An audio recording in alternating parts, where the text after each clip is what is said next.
Eh, para hablar de sepsis tenemos que primero conocer lo que es la definición de SIRS. SIRS o síndrome de respuesta inflamatoria sistémica va a ser la reacción que tiene el organismo ante determinadas noxas. Estas noxas pueden ser de tipo infeccioso o no infeccioso. Las de tipo no infeccioso pueden ser neoplásticas o no neoplásticas. Si son neoplásicas, pueden ser hematológicas o no hematológicas. Y si son no neoplásicas, pueden ser colagenopatías o pueden ser otras. Pero lo que vamos a enfocar ahora son las de tipo infeccioso. Quiere decir que un SIRS que sea de tipo infeccioso va a ser definido como sepsis. Entonces acá podemos encontrar ya la definición de sepsis. Es la respuesta que tiene el organismo ante determinada noxa de tipo infeccioso. Y esa noxa puede ser una bacteria, un hongo, un parásito, un virus. Para hallar los criterios de SIRS o de síndrome de respuesta inflamatoria sistémica, vamos a tener estos 4 puntos para basarnos. La temperatura, que en adultos mayor de 38 grados centígrados o menor de 36 grados centígrados, o sea, hipertermia o hipotermia. El pulso, dado por una frecuencia cardíaca mayor de 90 pulsaciones por minuto. La respiración, una frecuencia respiratoria mayor de 20 respiraciones por minuto o una presión de CO2 menor a 32 milímetros de mercurio. Y un parámetro bioquímico, lo cual nos va a ver una reacción inflamatoria. Y eso vamos a verlo en el hemograma con una leucocitosis mayor de 12.000 o una leucopenia menor de 4.000. Pero también puede darse que sea un paciente con leucocitos normales, pero con exceso de abastonados, mayor al 10%. Dentro de esos 4 parámetros, si encontramos 2 a más positivos, vamos a decir que el cuerpo está reaccionando ante una noxa, o sea que estamos frente a un SIRS. Si ese SIRS encontramos que hay un foco demostrado o muy probable de infección, vamos a decir que se llama sepsis. Esta sepsis, en un primer momento, va a tener una respuesta adecuada del organismo, pero posteriormente el organismo puede fallar en la respuesta y evolucionar a una sepsis severa, en la cual se va a dar un fallo hemodinámico que se va a traducir en una hipotensión y en una hipoperfusión tisular. ¿Cómo podemos ver la hipotensión? Mediante la presión arterial sistólica o mediante la presión arterial media. ¿Y cómo podemos ver la hipoperfusión tisular? Principalmente por lo que es el llenado capilar, por lo que es la palidez acral y sobre todo por lo que es la oliguria. Pero en un primer momento este fallo hemodinámico va a responder adecuadamente a fluidos. Quiere decir que al aplicarle cristaloides o coloides durante una hora, este fallo hemodinámico va a ser revertido.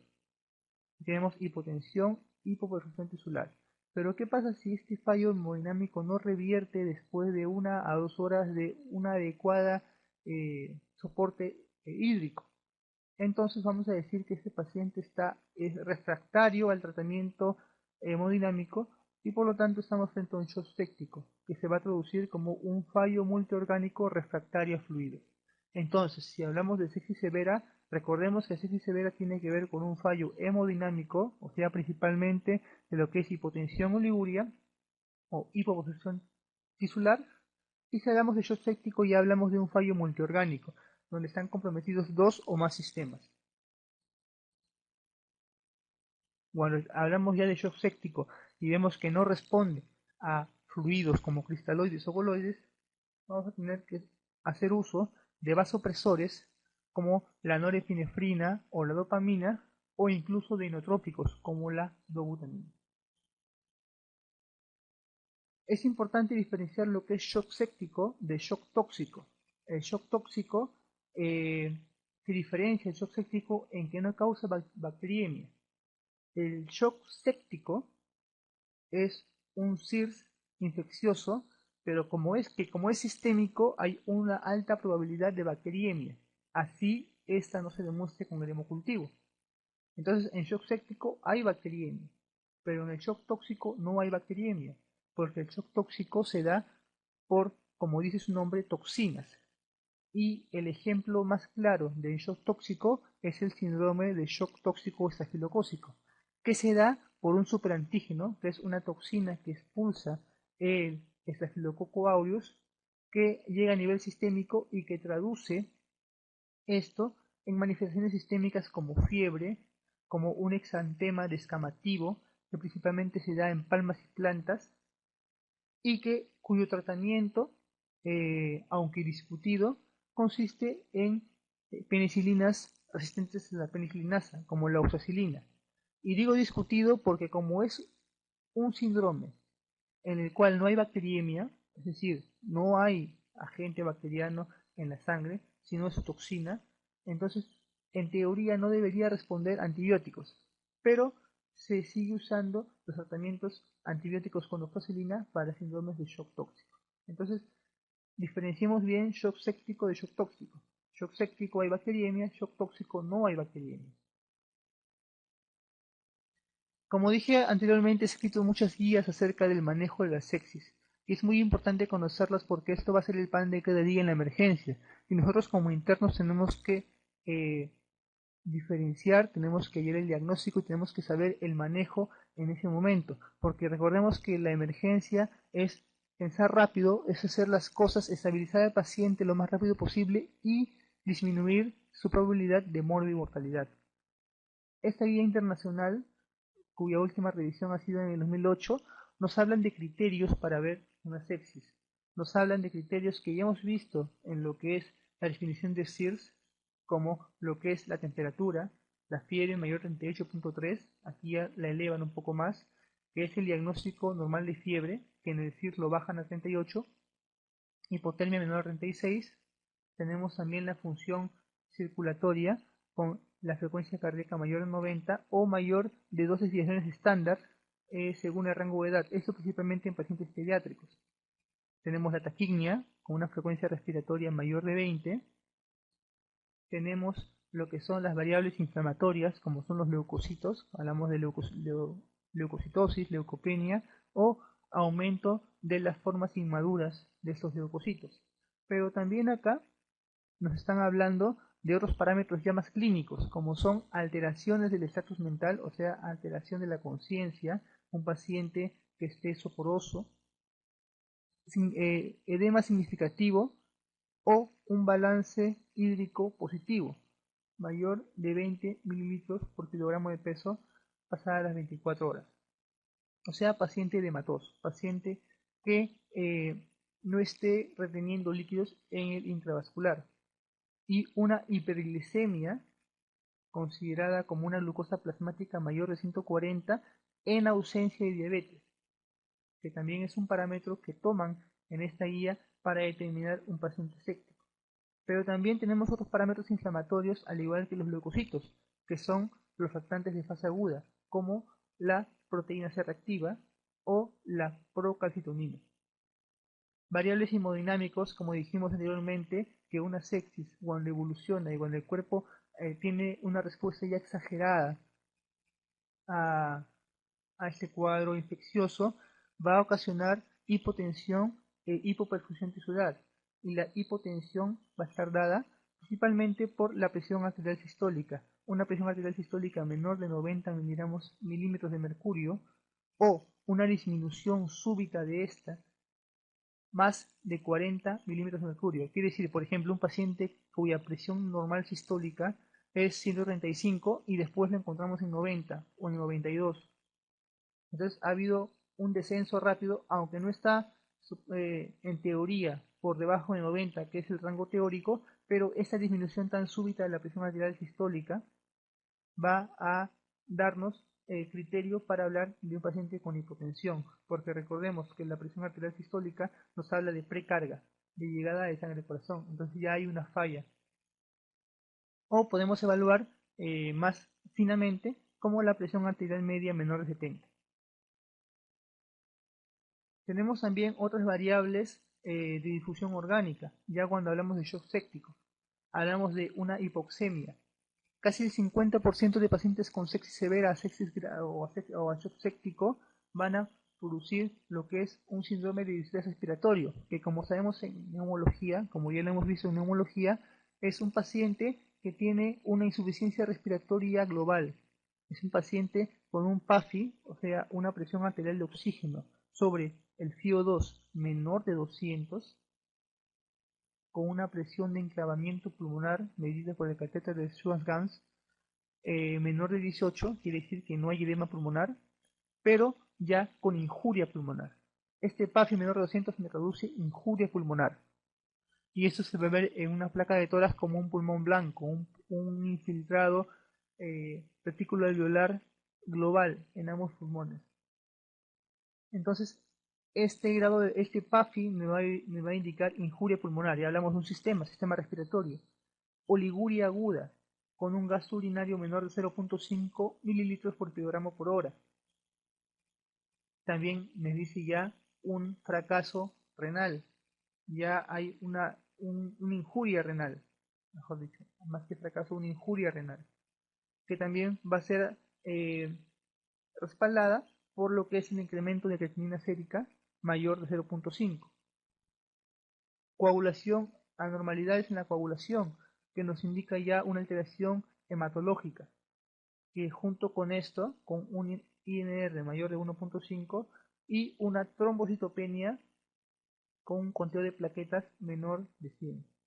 Un ilio, que indica ya alteración gastrointestinal, y esto posiblemente se da por una alteración electrolítica. Hiperbilirrubinemia, que me indica ya una alteración hepática. Entonces acá estamos viendo que, como dijimos, el shock séptico es un fallo multiorgánico. Son dos o más sistemas que se alteran y estamos viendo cuáles son las manifestaciones de cada uno de estos sistemas. El hígado, la hiperbilirrubinemia, con una bilirrubina total mayor de 4 o incluso una menor producción de albúmina, que también se va a mostrar en los casos de una injuria hepática. Las variables de perfusión tisular, vamos a tener, además de la oliguria, también la hiperlactatemia, o sea, el aumento del lactato, por mayor de 4 milimoles, ¿no? O mayor del límite superior de las cifras normales para el laboratorio. Y bueno, disminución del llenado capilar. Recordemos que dentro de los valores pediátricos esos valores van a ser diferentes, ¿no? Por ejemplo, en los pediátricos la hipertermia o la fiebre se da por un valor mayor de 8.5 o una hipotermia se da por un valor menor de 35 grados centígrados.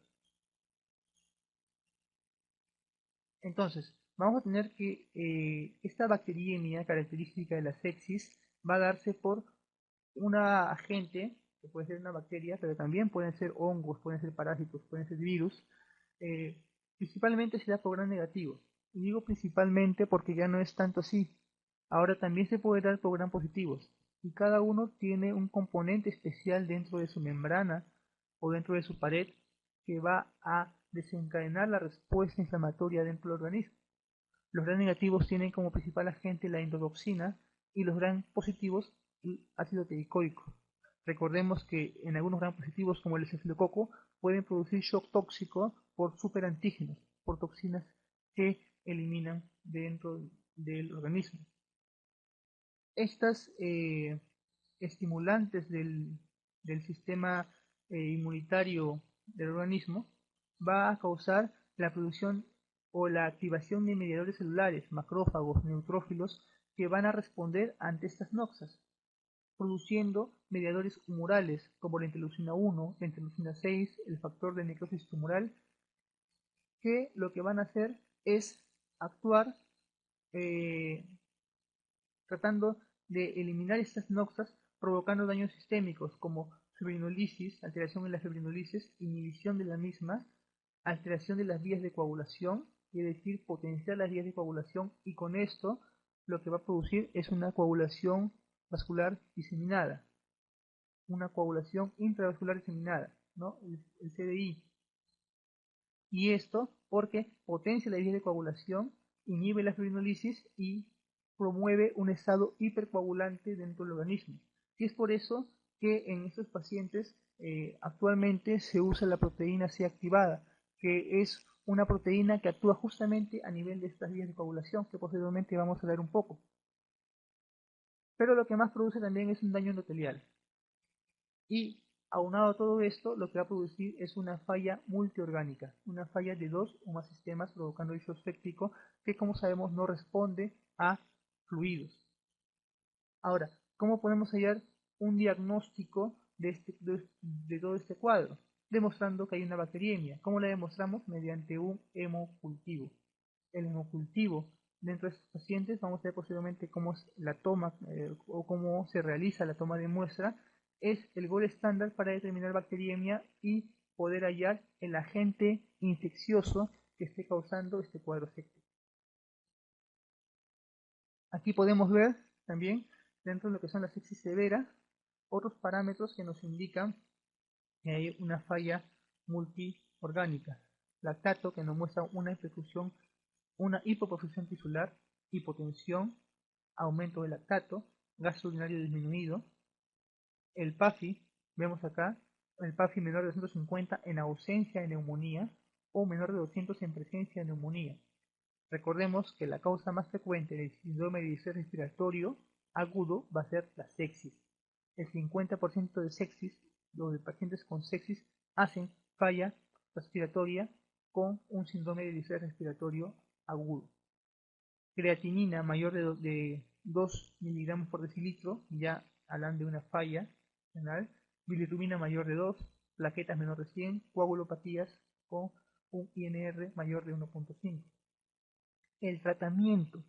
El tratamiento para la sepsis va a constar en varios parámetros y las guías actuales lo que intentan es el manejo de sepsis severa y shock séptico de una manera aguda y con una respuesta rápida en las primeras 6 horas.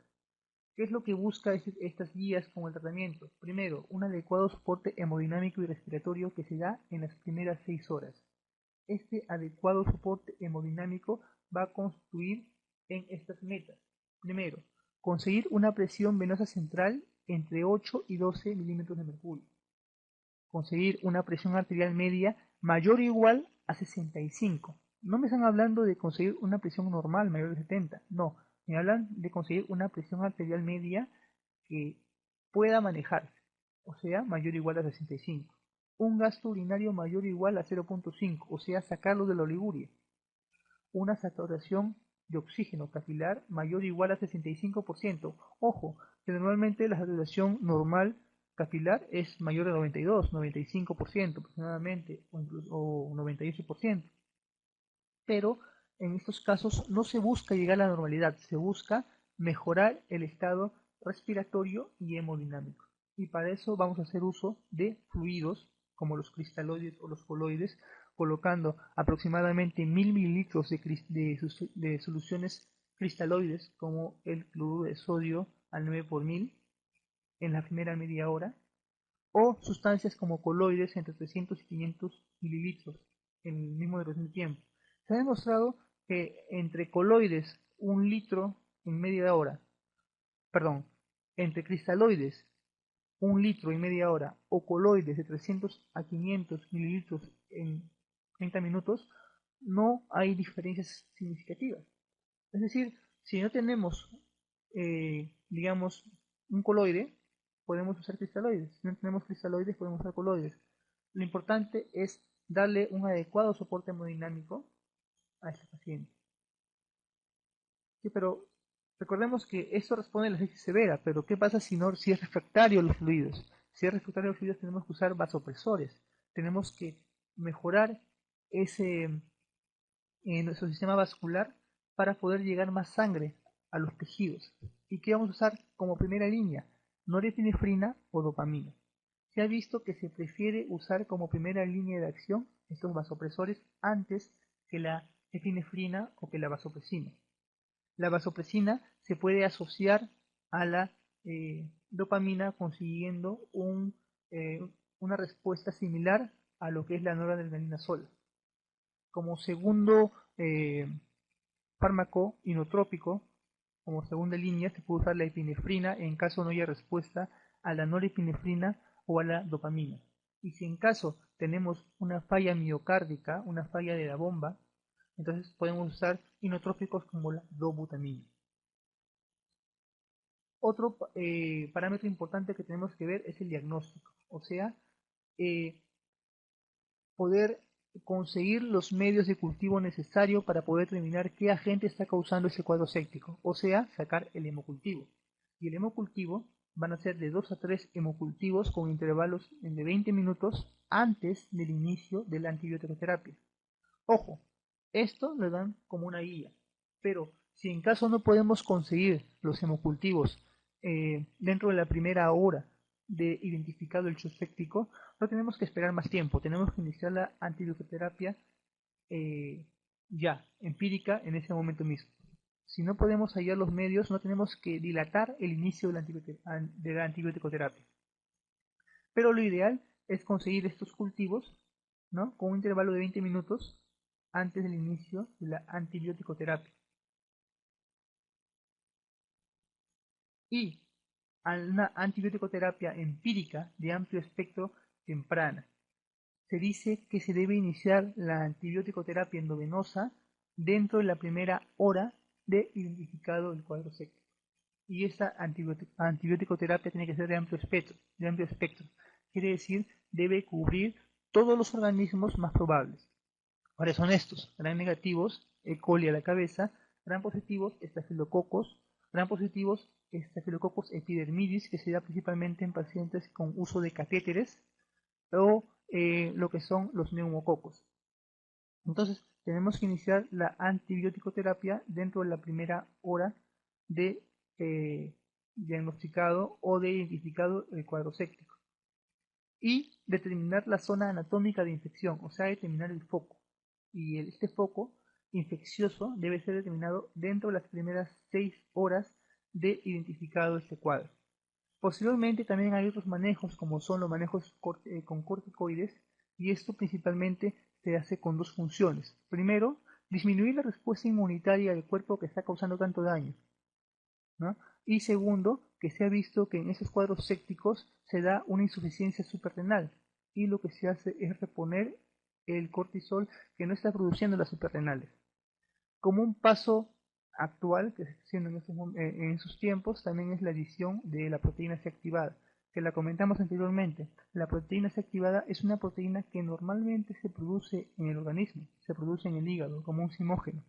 Y esa proteína C activada lo que hace es actuar a nivel de la cascada de la coagulación, produciendo lo que es la inhibición del factor 5 activado y del factor 8 activado. ¿Qué realiza con eso? Lo que hace es frenar la cascada de la coagulación y disminuir ese estado hipercoagulable dentro del cuerpo. Asimismo, también estimula la fibrinolisis, y lo que hace con todo esto, con esta suma de acciones, es disminuir el cuadro fibrinolítico, mejorar la función endotelial, ¿no?, y con ello mejorar el cuadro séptico. Pero este medicamento, esta proteína C activada, recombinante que se usa actualmente, no se usa en pacientes con sangrado activo o con altas probabilidades de hemorragia. Eso es una gran limitación, porque recordemos que dentro de las fallas orgánicas que se producen en la sepsis está lo que es la función plaquetaria, que se encuentra disminuida. Y esta función plaquetaria disminuida va a ser un promotor de hemorragias. Entonces, en estos pacientes es importante determinar bien cuál es su estado eh, de plaquetas, cuál es su estado hematológico, para evitar dar estos medicamentos en pacientes con riesgo. Vamos a pasar a las preguntas de sepsis. Primera, son los criterios para definir un síndrome de respuesta inflamatoria sistémica. Recordemos que son 4. Y recordémoslos que son fiebre, taquicardia, taquignia y leucocitos. Esas 4 cosas. Entonces vamos a ver cuáles son acá. Tenemos temperatura, tenemos frecuencia cardíaca y tenemos frecuencia respiratoria. Recordemos que la temperatura dentro del CIRS es mayor de 38, a pesar que en las guías actuales la ponen como una fiebre mayor a 38.3, lo que está aprobado es que es una temperatura mayor de 38 o menor de 36. una frecuencia cardíaca mayor de 90 y una frecuencia respiratoria mayor de 20. Entonces acá sería la respuesta A. Es una pregunta de salud 2004. ¿Qué diagnóstico consideraría para el siguiente cuadro clínico? Fiebre, escalofríos, trastorno mental, me imagino que acá se refieren a trastorno del sensorio, artralgias, mialgias, anemia severa y lesiones purpúreas. Este es un cuadro en específico. Fiebre, escalofríos, trastorno del sensorio. Entonces, aquí al parecer hay un cuadro que podría ser un cuadro séptico, un cuadro infeccioso. Ahora, recordemos que dentro de la clínica de la sepsis, al comienzo es un cuadro inespecífico que justamente se da con esto, fiebres, escalofríos, trastorno del sensorio, eh, pero que cuando ya evoluciona puede tornarse ya en un cuadro más específico que va a depender de qué microorganismo está causando la infección. Por ejemplo, si estamos hablando de un meningococo, recordemos que la meningococcemia produce unas púrpuras, unas lesiones purpúricas características. Entonces, al parecer, en este cuadro estamos frente a este caso. Son lesiones purpúreas. Entonces, es una respuesta que se da en los cuadros de meningococcemia. Tenemos una anemia severa que ya me expresa una falla hematológica. Entonces, el cuadro acá sería una septicemia o sepsis.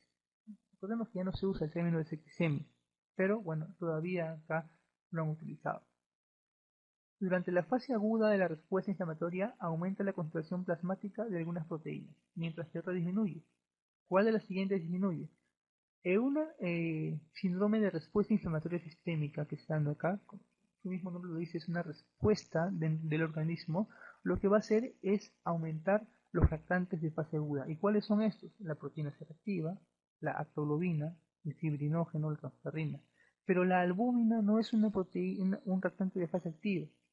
Es más, esto disminuye, la albúmina disminuye y esto también nos da como un método diagnóstico para ver que hay injuria hepática.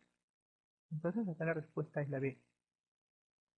Si un paciente se encuentra en estado de coma, presenta hiperventilación y su estado ácido-base revela una acidosis metabólica, el diagnóstico etiológico más probable es, esta es una pregunta de ENAN 2003, es un paciente en estado de coma, está hiperventilando y está con un estado ácido-base que revela una acidosis metabólica. Recordemos que cuando un paciente hiperventila, lo que genera es una alcalosis respiratoria, porque elimina mucho CO2 y posiblemente se pueda dar una acidosis metabólica en respuesta a esa alcalosis respiratoria. Pero en este caso, según las claves de lo que nos está hablando, es de un paciente con un cuadro infeccioso que está teniendo una hipoperfusión tisular y es por eso el cuadro acidótico con un fallo respiratorio, una frecuencia respiratoria elevada. Entonces en este cuadro tendríamos que hablar de una septicemia. Clave B.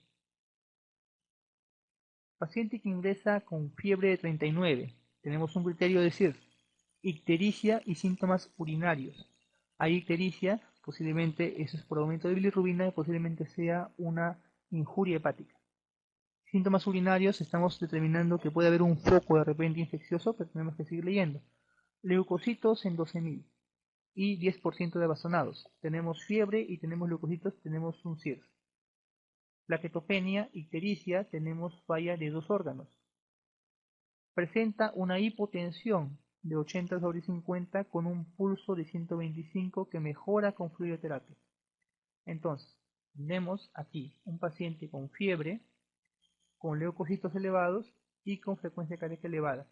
Tres criterios de CIRS, entonces es una respuesta inflamatoria sistémica, con un probable foco urinario, entonces es una sepsis. Pero esta sepsis ya hay falla de órganos porque dice que tiene hipotensión. Entonces ya hay una falla hemodinámica, que como dijimos, ¿qué se relaciona con la falla hemodinámica? La sepsis severa. Pero te dicen que acá responde de fluidos. Entonces, ¿por qué te especifican esto? Porque nos hablan de ictericia y nos hablan de plaquetopenia. Y cuando nos hablan de ictericia y plaquetopenia nos hablan de falla orgánica. Pero recordemos que para Cuando uno piensa en falla multiorgánica, piensa en shock séptico, pero recordemos que el shock séptico no responde a fluidos, y este sí. Entonces, como este sí responde a fluidos, el diagnóstico sería sepsis severa. Mujer de 67 años de edad, diabética hipertensa, tiempo de enfermedad de 7 días con temperatura de 39 grados. Disuria, polaquiuria, dolor lumbar izquierdo. Ingresa por emergencia confusa, ojo, recordemos cuadro sistémico, confusa, confusión desorientada, una presión de 100/50, una frecuencia cardíaca de 130, miren, 130, respiratoria 32, tenemos dos criterios de CIRS, oliguria e ictericia. ¿Cuál es el diagnóstico más probable? Tenemos dos criterios de CIRS. Tenemos un probable foco infeccioso, posiblemente. ¿Por qué? Porque dice que el paciente tiene disuria, polaquiuria y dolor lumbar. Y tiene eh, un cuadro de 7 días, con 39 grados. Tenemos tres parámetros de CIRS, tenemos un probable foco infeccioso, entonces hablamos de una sepsis, ¿no? Al decirme que hay fiebre y dolor lumbar, posiblemente ya no sea una simple cistitis, ya estaríamos hablando de una pielonefritis. Y te dicen que hay oliguria, que hay ictericia. Hay oliguria, hay hipoperfusión tisular, hay ictericia, posiblemente haya injuria hepática. Entonces acá vamos a estar, no nos especifican si la paciente responde o no a fluidos. Si no nos especifican, tenemos que suponer de que sí responde a fluidos. Entonces esto sería una sepsis, ¿no? Pero una sepsis con oliguria, con falla, con hipoperfusión tisular, o sea, una sepsis severa. Y una sepsis severa secundaria a una infección que probablemente sea a nivel renal. Entonces, la clave sería una sepsis severa por pielonefritis. ¿Por qué no cistitis? Porque ya son síntomas sistémicos. Se dan cuenta, ya hay dolor lumbar, ya hay fiebre. Entonces, los cuadros de cistitis mayormente cursan con disuria, polaquiuria o tenesmo vesical, pero no hacen fiebre. El shock séptico es de tipo, bueno, esa es una pregunta más del segmento de cardio, pero recordemos que el shock séptico es un shock de tipo distributivo, junto con el anafiláctico, junto con el neurogénico. Entonces acá el shock séptico es de un tipo distributivo, en ambos 2006. Uno de los principales objetivos que se busca en el tratamiento estándar del shock séptico es conseguir, recordemos cuáles son las metas del tratamiento en el shock. Y dentro de estas, vamos a ver, saturación mayor a 98, no, en realidad esto es normal, no se busca normal, se busca mejorarla. Una presión arterial media no menor a 80, no se busca una presión arterial media tan alta, se busca una presión arterial media mayor o igual a 65. Una presión venosa central mayor a 18, tampoco, ¿no? Se busca una presión entre 12 y 18. Una diuresis mayor a 0.5, sí, mayor o igual a 0.5. Un hematocrito no menor a 38, tampoco, ¿no? Entonces la clave sería la B, la diuresis, ¿no?